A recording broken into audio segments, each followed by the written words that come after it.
Hey, welcome back. Mr. Herman again, back with another video. This time we're going to be solving an equation by clearing the decimal.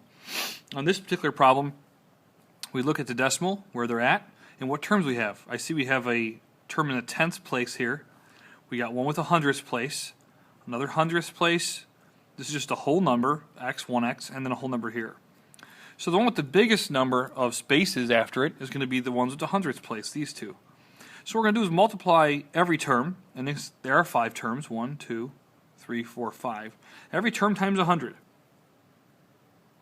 I put the 100 right on top of it, just so you can see it. Some people put it underneath it or next to it. It doesn't really matter, it's up to you.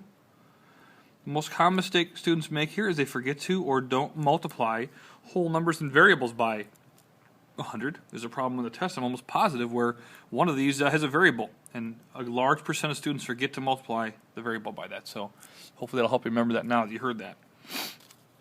Let's go ahead and multiply each of these. It's easy to do, just moving the 2 zeros, so it's twice over. So this is negative 230x plus, go twice over here, 152, twice here, 34. This is a 1, so it'd be 100x. And a 2 times 100 is 200. Now we can simplify the left side by combining these two like terms here.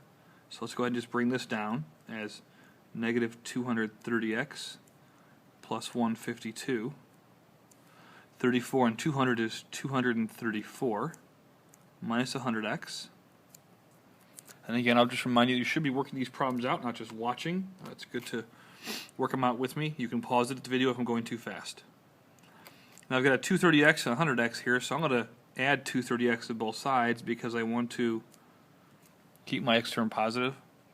So plus 230x.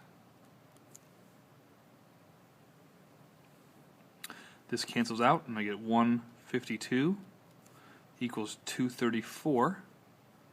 And what's this equal here? Going to get 230 minus 100 is 130x. Then subtract 234 from both sides.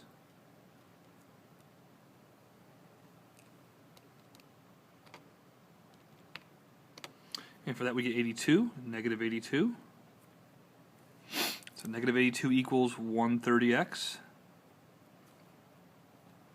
And divide both sides by 130. And since I can see that it's divisible by 2, we could just divide it by 2 to get 41 over 65 negative, or we could put in a calculator, which is not a bad thing to do. It's good for practice. So take this and put it right in a calculator as negative 82 ABC 130.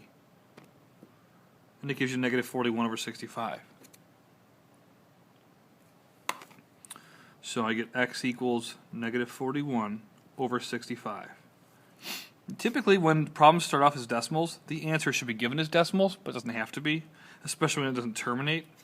But in this case, I'll still divide negative 41 by 65 to get a decimal of approximately negative 0.631, 63079. All these other things in there, but with the 7 rounds up to 1. So again, check the answer in the original problem when you're done.